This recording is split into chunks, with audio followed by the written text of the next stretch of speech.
He said, "Mom, just stay in the garage this Thanksgiving." He didn't know I still owned the deed and could cancel their $470.00 mortgage with one call. "Mom, just eat and then head to the garage, okay? There's a blanket and some snacks out there. We really want the house to feel joyful tonight." That was what Jennifer said to me, standing in her pressed white apron with lashes long enough to sweep dust off the floor and her voice dripping with artificial sweetness. She said it in front of 3 of her friends, too, none of whom looked up from their phones. I just stood there, holding my plate, hands trembling not because of age, but because of restraint.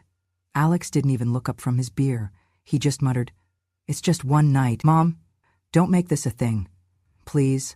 We're trying to keep the mood light. Keep the mood light. On Thanksgiving, in my house." I carried my plate like a waitress to the garage door and opened it slowly. The cold hit first. Then the smell. Fumes of old oil, dust, and rust. A space heater buzzed weakly in the corner, but it barely cut through the air. A flannel blanket had been thrown over a folding chair next to the water heater. And next to that, my dog Rusty lay curled on an old towel, tail thumping weakly. I sat down without a word, placed the plate on my knees, and let my eyes adjust to the dim light. The food was cold, the turkey dry. The mashed potatoes were instant.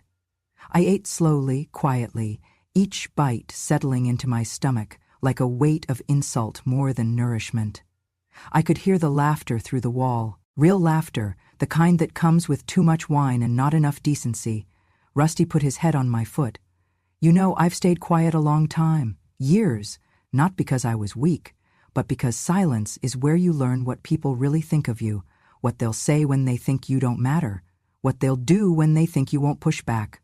But if you feel justice deserves celebration, smash that hype button. Let us keep stories like this alive, echoing far, far away. Your support helps us bring understanding and love to those who deserve it. Thank you so much. Keep listening, because this is not the story of a sad old woman sitting alone on a holiday. This is the story of how I let them believe I had nothing left, so they could show who they truly were." Alex and Jennifer weren't always like this. Or maybe they were and I refused to see it.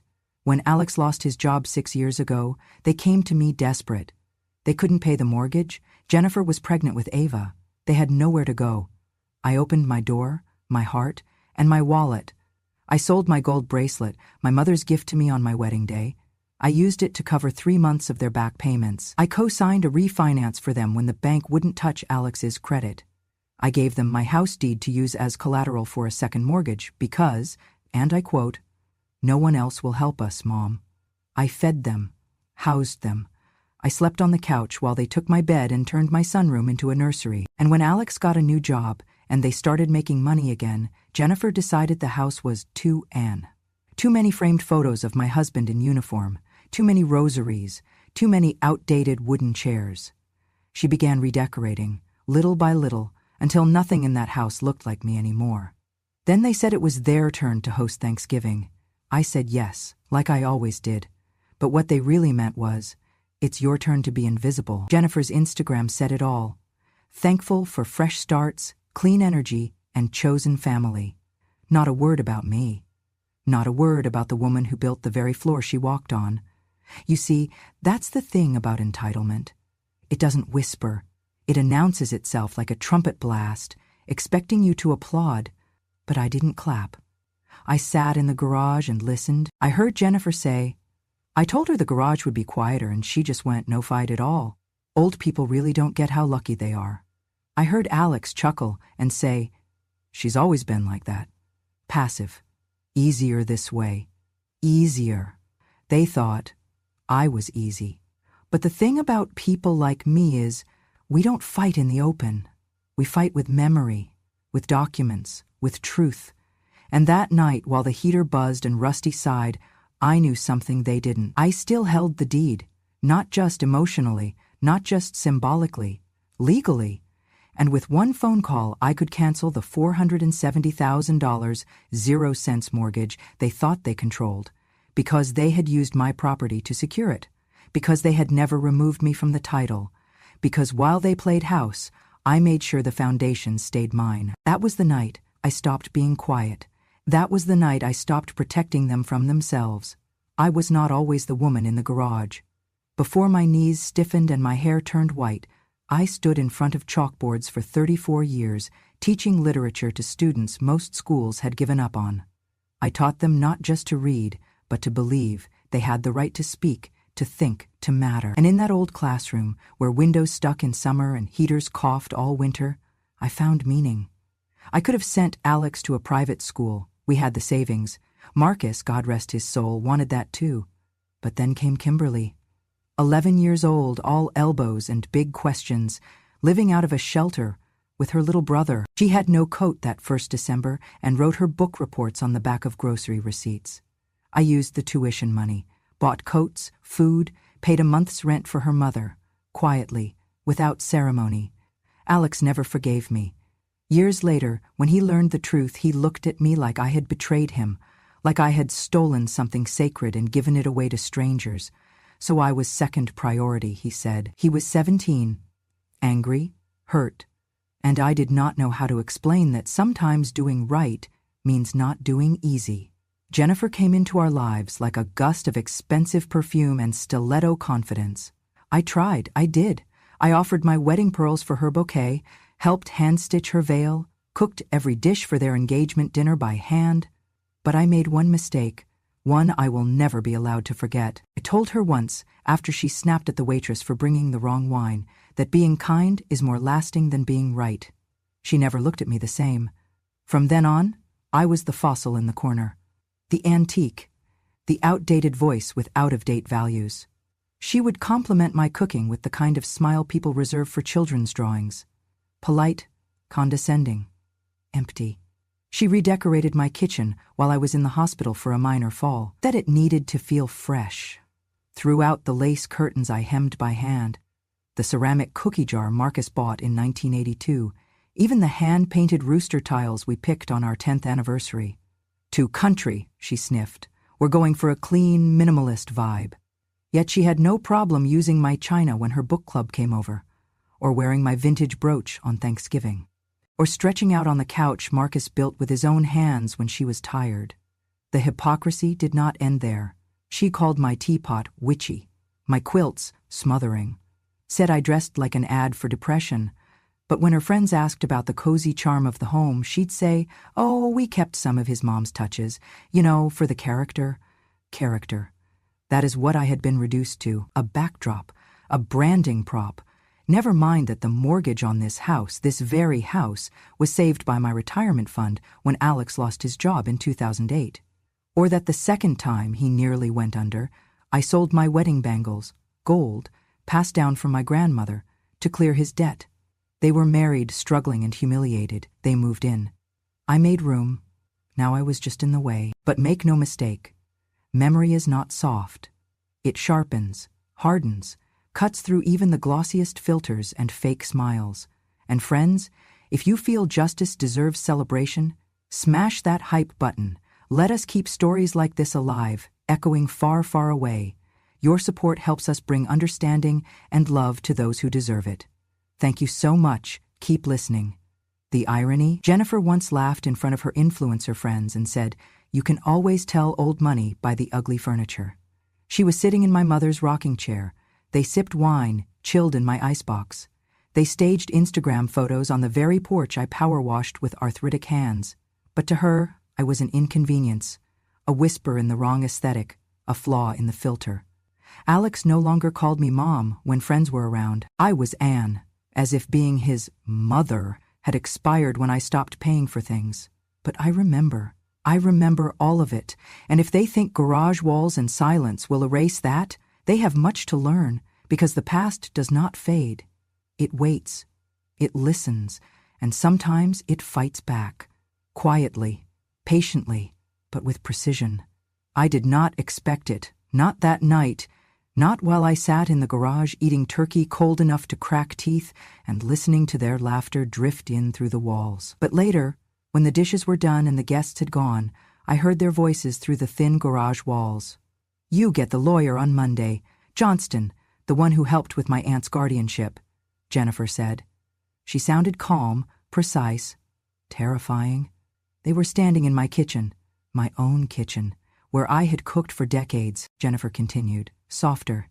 If she does not sign the deed, we petition for guardianship. We claim confusion or dementia. That way the property belongs to us. I felt the floor shift under me, though I was still sitting. Alex's voice carried next. Yeah, she's already forgot the stove twice this month. Just record that. Judge eats that up. We move fast, liquidate, pay off the $470.00 K mortgage, and we're done. I froze. My chest tightened. They had planned this meticulously. I sat there, not moving, but my mind raced. They intended to corner me. With forged test results, selective editing of my forgetfulness, with a tape of me asking for the salt 3 times in one meal cloaked as confusion. They had even placed a camera in my kitchen. I saw the light blinking once, small, nearly invisible behind the spice rack. That's to catch me asking the same question repeatedly, a staged moment to justify their case, that I was no longer capable of managing my affairs. Their words weren't just cold, they were a confession. They meant to rewrite everything, including the history of who built this home. I stayed silent. Inside, something snapped. Not with anger, but a kind of awakening. They revealed their true selves that night. My own son and his wife plotting against me.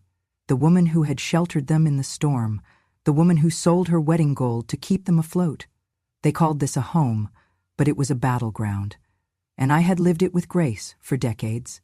But grace was not silence. That night, under the weeds rattled by the ductwork and the buzz of the garage light, I made a quiet vow. Let them think I am helpless. Let them think I will cave. They had waited for that moment, but they had not counted on my memory. They had not counted on the law. They had not counted on me.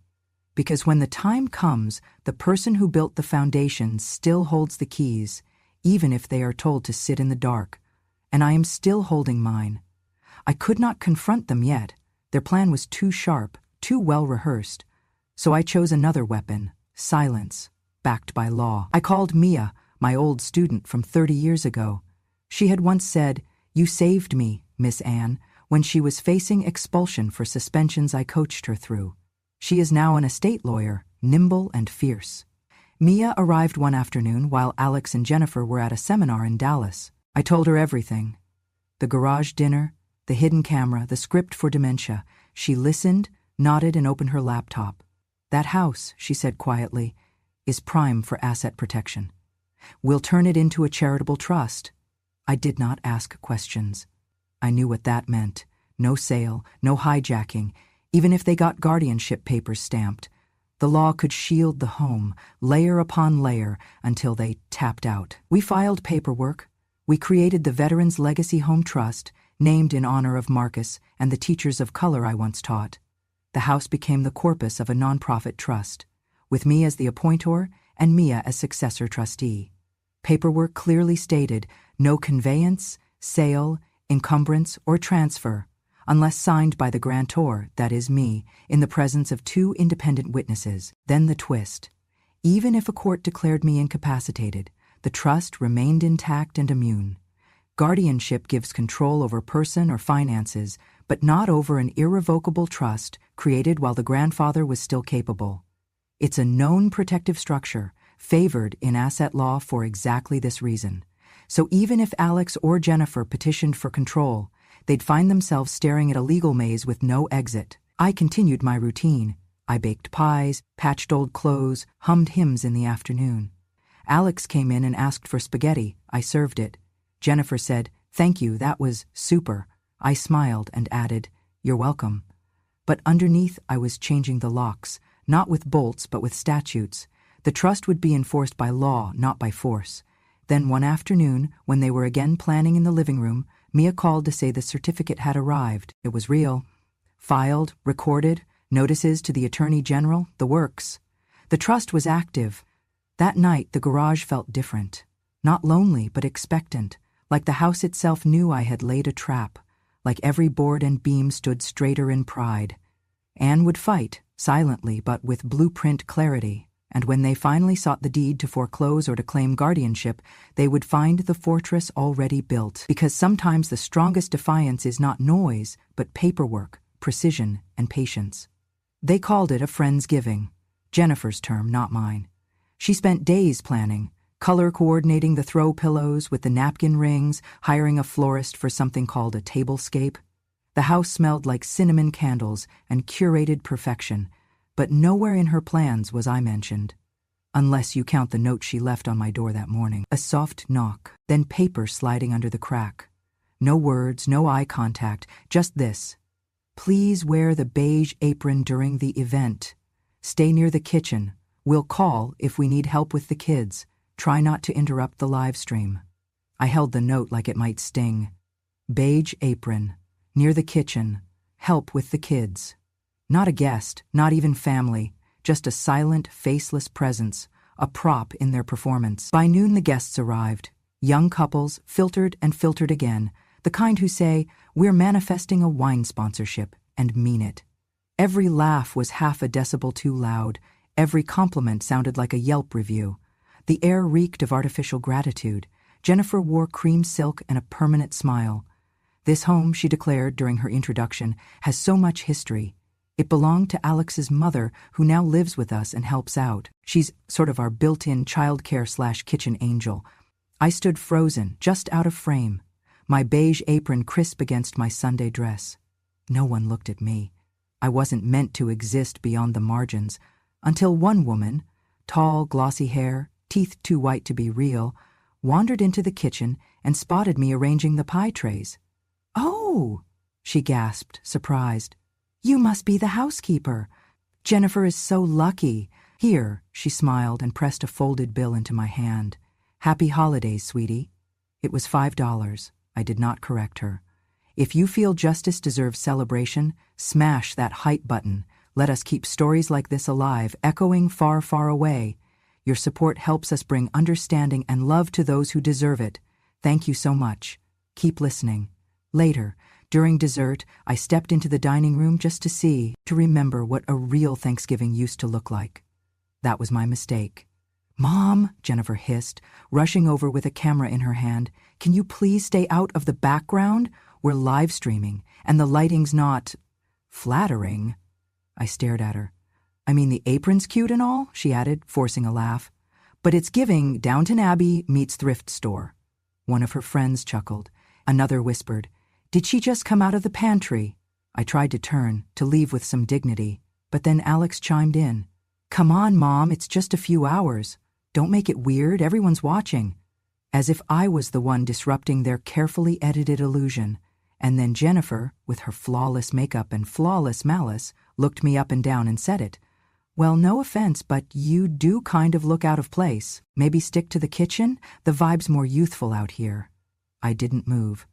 "Okay, then at least," she reached for her phone, "could you just not look so lost? You're kind of killing the aesthetic." The words didn't sting, not because they were kind, but because they were expected. She had been erasing me for years. Today, she simply made it official. One guest, a young man with a craft beer in hand, walked over and asked, "Excuse me, do you know where the host keeps the corkscrew?" He paused, seeing my eyes. "Oh," he said, embarrassed. "Sorry. I thought you were staff," Jennifer overheard and giggled. "She kind of is."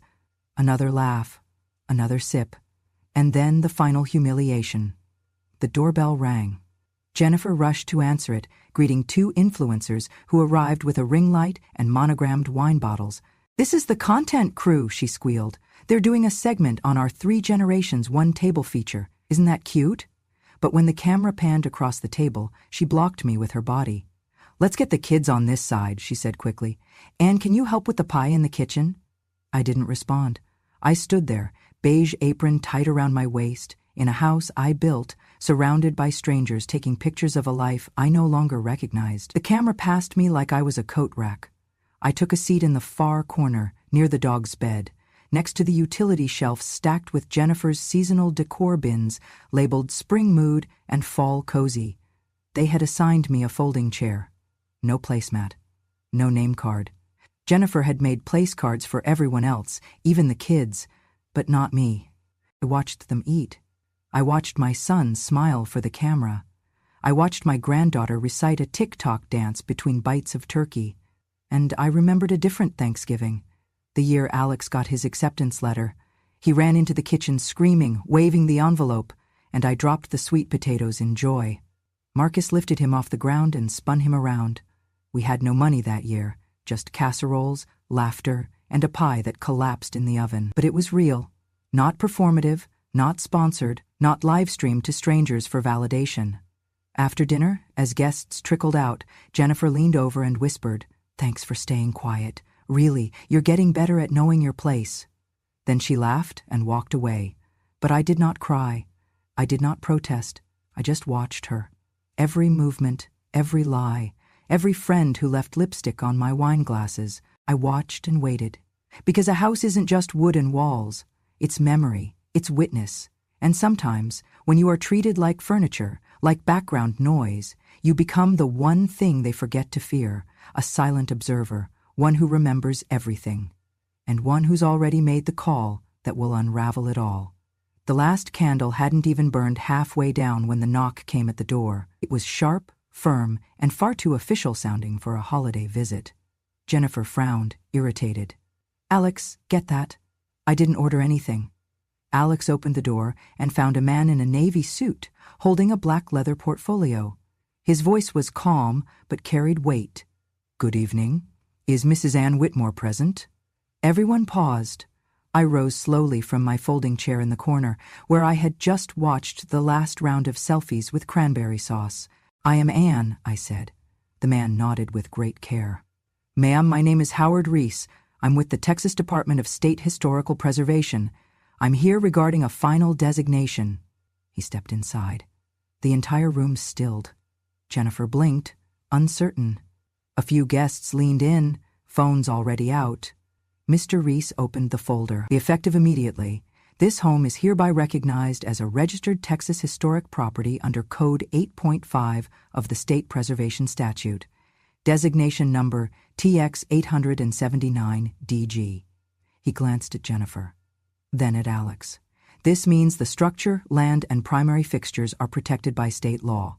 Any attempt to sell, modify, or transfer ownership without written authorization from the founder trustee is a federal and state violation." A gasp rippled through the room.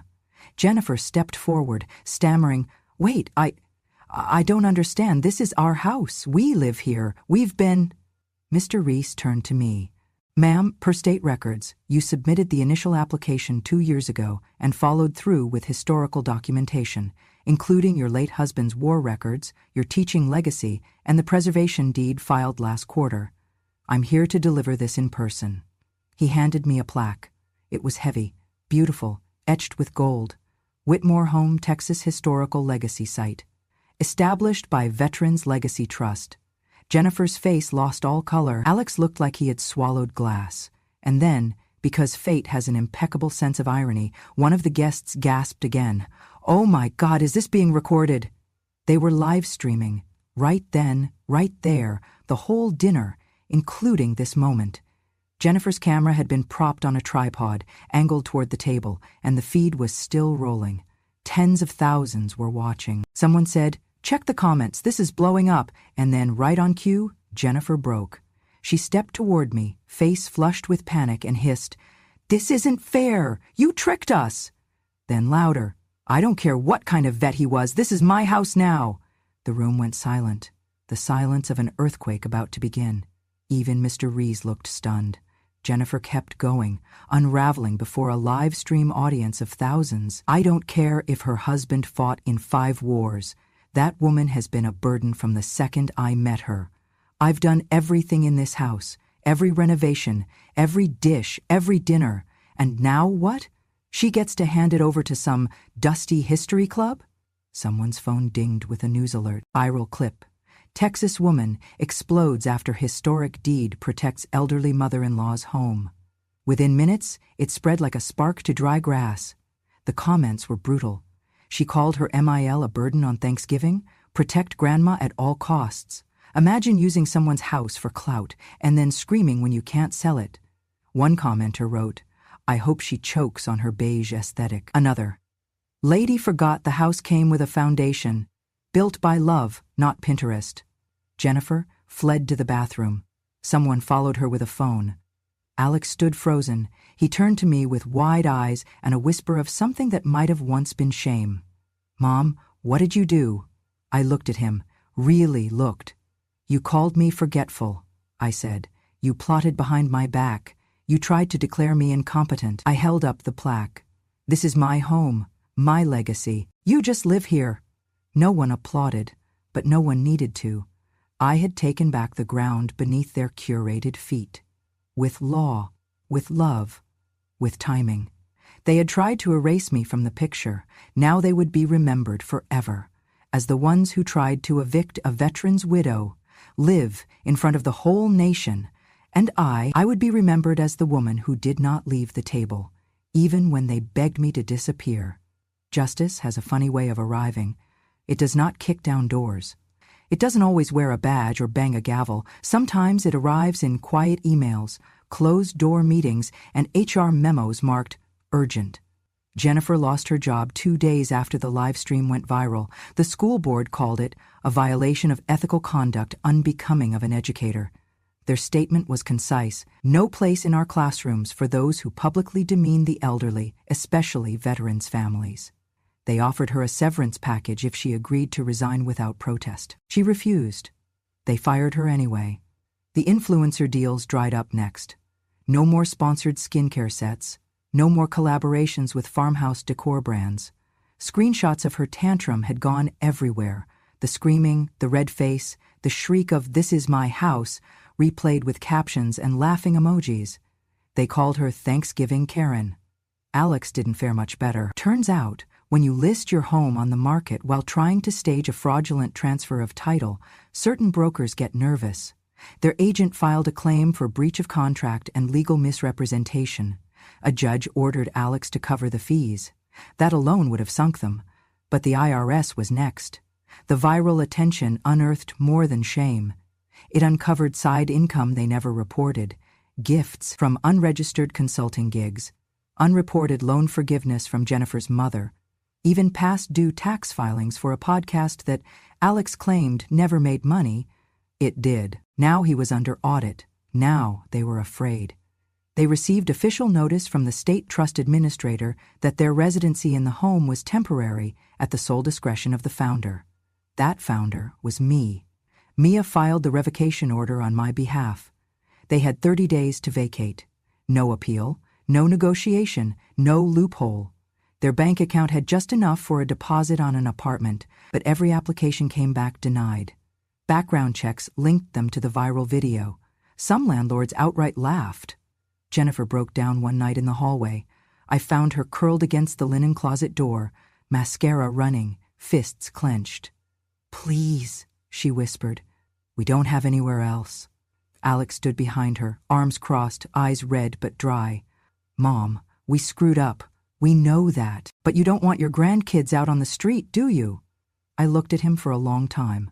Then I said what had waited decades in my chest. "You once said I was just a dusty antique in the background." He looked down. I continued, "Well now, you can stay out of the frame, just like you wanted." He blinked. "I don't understand. You and Jennifer built a life without me, without my values, without gratitude. So go ahead, build your future without my roof," Jennifer whimpered. "We were just trying to start over." "And I'm just trying," I said softly, "to finish with dignity." They moved out on the 29th. Took nothing but clothes and an espresso machine. I kept the photos, the papers, the plaque, and the silence they left behind. It was the most honest sound they had ever given me. The house no longer smells like tension. Now it smells of old books and children's laughter, of chalk dust, warm coffee, and stories long overdue to be told. 3 months after Alex and Jennifer left, the transformation began. Slowly, deliberately, like stitching a wound closed, not just painting over the scar.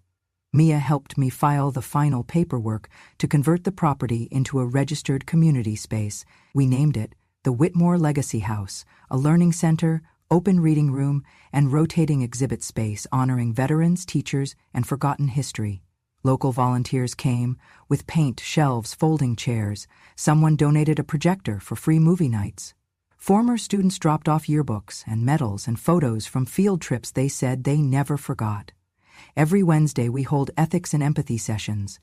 I read aloud from letters written by Marcus when he was stationed overseas. Then the children ask questions. Sometimes they cry. Sometimes I do too. The neighborhood kids come for cookies and stay for the stories. One little boy asked if I had ever been to war. I smiled and said, "No, sweet one, but I've survived a few battles all the same." They nodded, as if they understood more than most adults ever had. Then one day a local news anchor stopped by. She wanted to do a feature about the viral grandma who outwitted her son and built a legacy instead. I hesitated, but then I stood in the very dining room where I had once been told to stay out of frame. This time, they angled the lights to make sure my face was seen. They asked if I had anything I wanted to say to the world. I looked at the camera and said, simply, "I don't need an apology. I just need people to remember him and remember what is right." That clip aired statewide. Donations poured in. A new garden was planted out back, filled with native Texas flowers and hand-painted stones by schoolchildren. I sit there often, watching the bees, listening to laughter that doesn't come with mockery. One Saturday, a little girl with freckles and wild curls tugged on my skirt as I was sorting books in the library room. "Excuse me," she whispered shyly. "Can I ask you something?" "Of course," I said. She bit her lip, then looked up. "I want to grow up to be just like you." I blinked, then knelt beside her. "No, my dear," I said, placing a hand on her tiny shoulder. "I want you to grow up stronger than me, and to speak up sooner." She nodded, solemn as a soldier. The dedication ceremony came in spring. We had veterans, teachers, families, news crews, and neighbors, all standing shoulder to shoulder beneath the oak tree in front of the house. There, in a patch of trimmed grass once used for holiday lawn inflatables, we placed a stone marker. Etched in silver and deep red granite, it read, "Legacy, the home of Officer Marcus and Teacher Ann Whitmore, preserved by silence, turned into history." Some clapped, some cried. I stood there quietly, hands folded, then I turned and walked back inside. Because there were stories waiting to be read. Pies needing baking, a new generation watching closely, not for perfection, but for truth. And the truth was simple. They tried to silence me. But I chose to wait, to remember. And when I finally spoke, I didn't shout. I opened a door. And the whole world listened. They thought the story ended with the plaque. With the cameras turned off, the headlines faded, and the house safe from sale. But for me, the real story began after the silence. Weeks after the dedication, I found a letter tucked under the porch mat. No envelope, just paper, carefully folded, sealed with a paperclip. I opened it with hands that remembered secrets. It was from a woman named Teresa, in her 40s. She had watched the viral video, seen Jennifer scream and me stand still. Her words were shaky. "I haven't spoken to my own mother in 5 years. Your story made me ashamed. She wasn't perfect, but she loved me. I see that now. I hope it's not too late." I read it 3 times. Then I cried for all the daughters who wake up too late and all the mothers who never stopped waiting. That letter sparked something I hadn't planned for. Suddenly, the Whitmore house became more than a tribute. It became a bridge. We launched a new program, Second Letters. We invited anyone, child, parent, caregiver, to write the letter they never sent. We hung the letters on a clothesline between 2 oak trees in the garden. By spring, the string sagged under the weight of unsent love and overdue honesty. One letter read, "Dad, I never thanked you for coming to my high school play. I thought it was nothing. It wasn't." Another, "Mom, I hated you for leaving, but now I understand why you had to go." Visitors came just to walk the path and read. Some stayed, some kneeled, some finally forgave. One woman brought her mother and stood weeping beneath their letter. "Your story," she whispered, "brought me home." And that's when I realized this wasn't just my story anymore. It belonged to all of us, the forgotten, the misjudged, the ones who stayed silent too long, and the ones who found the courage too late. One afternoon Alex returned, alone. No cameras, no pleas. He stood at the garden gate for 15 minutes before I opened it. "I'm not here to ask for anything," he said. "Good," I replied. He looked thinner, older, a little broken, a little more human. "I just came to say, I watched the videos, I read the comments, I read the letters in the tree. I said nothing. I was wrong, Mom, for all of it. I knew you didn't forget the stove. I just wanted control. I was embarrassed that people respected you more than me. That I hadn't expected. And Jennifer, he paused, she's gone. I think she never loved anyone but herself. Still, I said nothing. He continued, I lost the house, the job, the image. But weirdly, losing everything helped me see what mattered. I nodded, just once. Then I said what I never thought I'd say. You want to help? He looked surprised. Yes, he said quickly, anything. I handed him a stack of letters. Start reading. He sat under the oak tree, among strangers' regrets, and read until dusk. He came back the next week and the next. Eventually, we let him speak to a group, not as my son, not as a cautionary tale, but as a man trying to learn what legacy truly means. He volunteers now, quietly, humbly. We don't talk about the past, not out of denial, but out of purpose. But one afternoon, I saw him pause by the second letter's line. He stood there for a long time, reading the notes fluttering in the breeze like silent apologies. Then, slowly, he took a pen and wrote one of his own. He clipped it at the very end of the string, where the sun hit hardest. I never read it, but I saw how he touched the paper afterward, like it was both confession and release. Later that day, a teenager asked him, Do you think people really change? He looked at me briefly, then answered, Only if they remember what they forgot and mean it. And in that moment I saw not just my son, but a man unlearning pride, one truth at a time. As for Jennifer, I don't know where she is, but I know where I am, and that finally is enough. The house breathes again. Every creak in the wood, every breeze through the curtains tells me Marcus would be proud, not of the fight, but of the finish, of what we turned pain into, of how we turned a garage exile into a garden of reconciliation. And so, to those listening now, if you've been made to feel small, erased, edited out of your own life, I see you. If you've held on to memory like it's the only weapon you had, I honor you. And if you think your story is over, let this be your reminder. It's not. Sometimes the quietest chapters come right before the most unforgettable ones. And that was my story. Not because I wanted revenge, but because I wanted the truth to live longer than silence. If this story touched your heart, made you pause, or reminded you of someone who deserved better, don't let it vanish into the scroll. Subscribe to Grandma True Stories for more true stories from quiet voices that refuse to stay forgotten, because wisdom doesn't shout, it remembers. And when a grandma speaks, the world finally listens. Thank you for watching. Stay kind, stay brave, and never underestimate the quietest woman in the room.